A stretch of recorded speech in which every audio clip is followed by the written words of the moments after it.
Good morning, friends. Welcome to day 4 of Food for Thought with Dr. Pooja. And our today's thought is respect yourself, and others will respect you.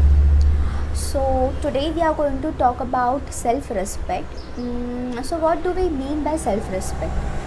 Self respect means holding yourself in esteem and believing that you are worthy of being treated well.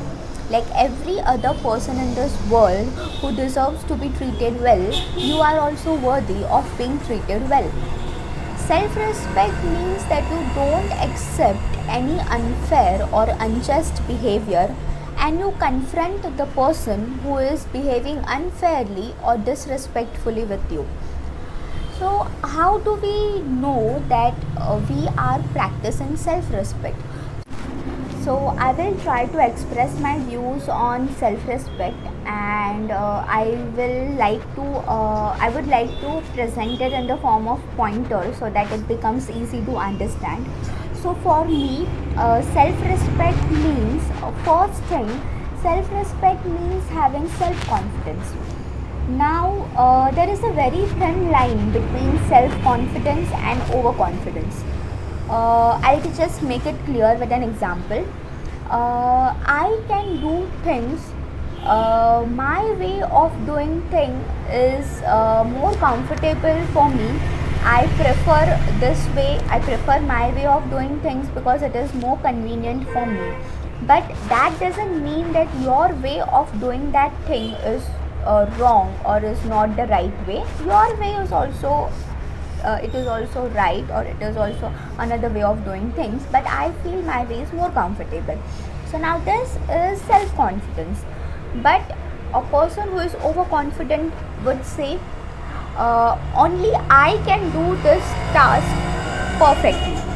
My way of doing this task is only the right way. Your way of doing this task is not the right way. It is an improper way and it will not lead to much benefit. Now, this is overconfidence.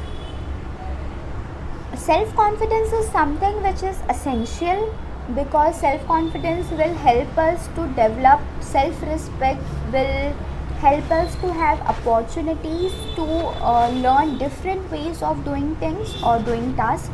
But overconfidence will lead us to arrogance and may make us appear rude. So it will prevent us from having the opportunity from learning different ways. Opportunities, we will not have the opportunity to learn different ways of doing things, because if I am believing that only my way of doing a particular task is the right way, I will be least interested in other ways of doing things. So this overconfidence will actually prevent me from the opportunities of learning different ways of doing things. So this is one thing. Second, self-respect means having self-worth. Means you are aware of your worth as a human being.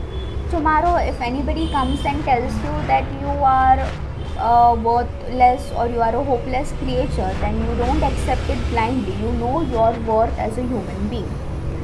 Third, you respect your own views, opinions, and beliefs, and you have the ability to explain your views or explain your beliefs with a scientific reasoning or a rational reasoning.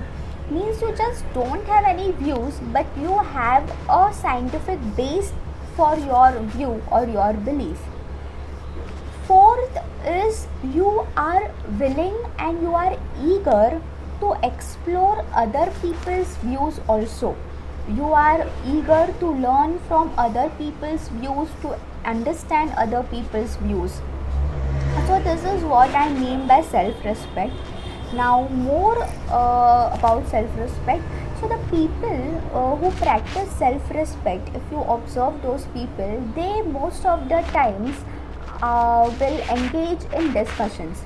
They will like to engage in discussions where there is give and take of ideas, where there is exchange of ideas, where there is input from everybody. People who practice self-respect will always try to get input from each and every person. In a group discussion also, they will want that each and every person should give their input, should express their views, should express their opinions, so that they can have a variety of views, a variety of opinions, and then after collaborating all the opinions and views, they can finally come up with a better solution, with a better idea. So people who practice self-respect will respect their own views, and at the same time they will respect other person's views and ideas also, and they will give the other person an opportunity to express their views also. People who practice self-respect will always refuse to accept abuse. Now that can be any kind of abuse, whether it is a mental abuse, a physical abuse, or a emotional abuse, and whether that abuse is from any person, whether it is a partner, your family, your friends, your colleagues, or even your mentor. So they will never accept any kind of abuse from any person. They will confront the person. They will refuse to stay in a place where they feel disrespected, where they feel abused. Also, people who are accepting disrespect, who are accepting being disrespected in a relationship, so that the relationship sustains, they are not practicing self-respect. Because for any relationship, whether it is a love relationship, whether it is a friendship, a relationship between siblings, or whether any relationship requires love as much as it requires respect. So love and respect both are equally important for a relationship to sustain. So in a relationship, both the partners should have respect for each other's views, should have respect for each other's dreams and aspirations, respect for each other's freedom of will, respect for each other's will and right to live freely, to live based on their terms, and to live as per their wish. Of course, there have to be exchange of ideas, advices, suggestions, and feedbacks. That is also very important in a relationship, that you exchange feedback, you give your partner feedback, you give your partner suggestions, but there should not be dominance. Any relationship should demonstrate partnership, where both the partners contribute equally towards the relationship, and they behave like partners in each and everything. There is no one who is superior and inferior. There is not a single person who rules the relationship. The relationship is a partnership. So when a relationship demonstrates partnership and not dominance, or one person ruling the other person, then that relationship will harbor self-respect.